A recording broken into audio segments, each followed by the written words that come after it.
Hi friends, நம்ம ஆடுங்கலாம் காலை மேய்ச்சலுக்கு வயலுக்கு கிளம்பிட்டாங்க. நம்மளும் போயிருந்தோம். கொண்டு போய் விட்டுட்டு ஒரு அரை மணி நேரம் நின்றுட்டு வீட்டுக்கு வந்துட்டேன். ஏன்னு பார்த்தீங்கன்னா, இன்றைக்கி கொட்டா கொட்டுற வேலை இருக்குது. அதனால தான் நமக்கு வேலைக்கு வரவங்க வந்து 2 நாளைக்கு வர முடியாது அப்படின்னு சொல்லிட்டாங்க. அவங்கள வந்து ரெகுலராக கூப்பிட்றது இல்லை. நம்ம என்றைக்காவது ஒரு நாளைக்கு தான் கொட்டா வந்து கூட்டத்துக்காக மட்டும் வர சொல்லுவோம். ஏன்னா ஒண்டியமாக கூட்ட முடியாதுங்கிறதுனால என்றைக்காவது மட்டும் வர சொல்லுவோம். ரெகுலராக வர மாட்டாங்க. அவங்கள இன்றைக்கி கூப்பிட்டோம். 2 நாளைக்கு அவங்க வீட்டு வேலை இருக்குது, வர முடியாது அப்படின்ட்டாங்க. அதனால் நம்ம ஒண்டி தான் கூட்டணும். அவனுங்க வரத்துக்காட்டி கூட்டணும். அதனால தான் நம்ம வீட்டுக்கு வந்தாச்சு.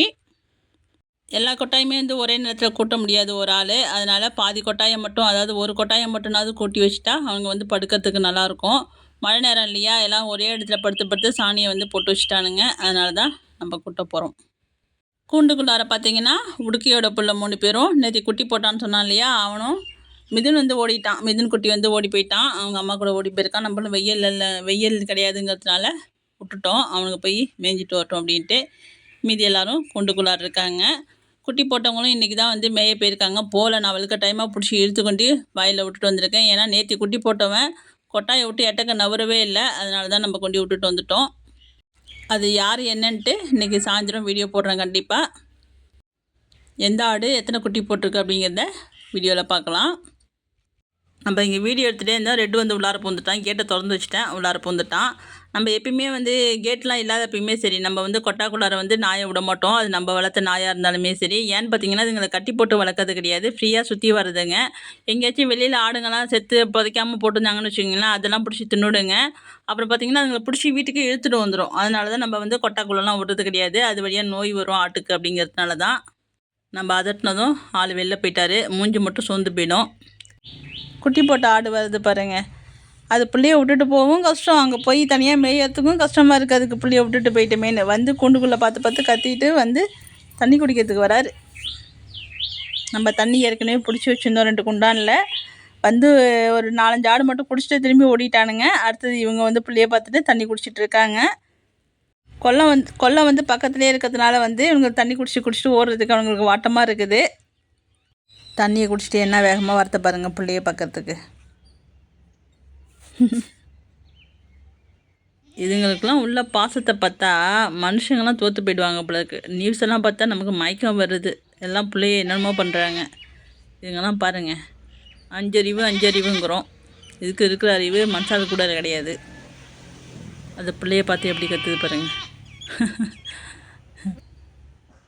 இதுங்க கூட பழகும்போது தான் தெரியுது இதுங்கக்கிட்டேருந்து கற்றுக்க வேண்டியது நிறைய விஷயம் இருக்குங்கிறதே. வந்து புள்ள கரெக்டாக ஒழுங்காக இருக்குதா அப்படின்னு செக் பண்ணிவிட்டு திரும்பி வயலுக்கு ஓடுறாரு. ஏன்னா அந்த ஆடுங்கள்லாம் அங்கே மேய்ஞ்சிட்ருக்கு. அதனால தான் எப்பயுமே நம்ம ஆடுங்க வந்து ஒன்றை விட்டு ஒன்று பிரியாதுன்னு சொல்லியிருப்போம். அது அங்கே 10 ஆடு இங்கே 10 ஆடு அப்படிலாம் இருக்காது. எல்லாம் ஒரே இடத்துல இருக்கணும் அதுங்களுக்கு. அப்படியே பழகிடுச்சிங்க சின்ன பிள்ளையிலேருந்தே. என்ன ஓட்டத்தை பாருங்கள். ஆடுங்களும் கிட்டக்க தான் நிற்கிறானுங்க. குடுக்குடுன்னு ஓடியாந்துருவானுங்க. ஏன்னா போய் ரொம்ப நேரம் ஆயிடுச்சு. நம்மளும் சரசரன்னு கூட்டினா தான் கூட்டலாம். எல்லாம் அதுக்கப்புறம் வந்து மேலே ஏறுவானுங்க, குண்டான கவுப்பானுங்க, விளக்க மற்ற கடிப்பானுங்க, எல்லாம் செய்வானுங்க. நம்மளும் குட்டி முடிச்சிட்டோம். ஆடுங்களும் வர ஆரம்பிச்சிட்டானுங்க. இந்த கொட்டாயை வந்து சாயந்தரமாக தான் கூட்டணும். இதை கூட்டினதே வேர்த்து விறுவிறுத்து போச்சு. அப்படியே சுத்தமாக நனைஞ்சிச்சு ட்ரெஸ்ஸு, அந்தளவுக்கு வேர்வை. எல்லாம் என்ன வேகமாக ஒடியாரானுங்க பாருங்கள். தூரத்துலேருந்து ஒடியாரானுங்க பாருங்கள். நம்ம அலைமையில் என்ன ஓட்டம் ஒடியாருது. எல்லாத்துக்கும் தண்ணி தாகம் தாங்கலை.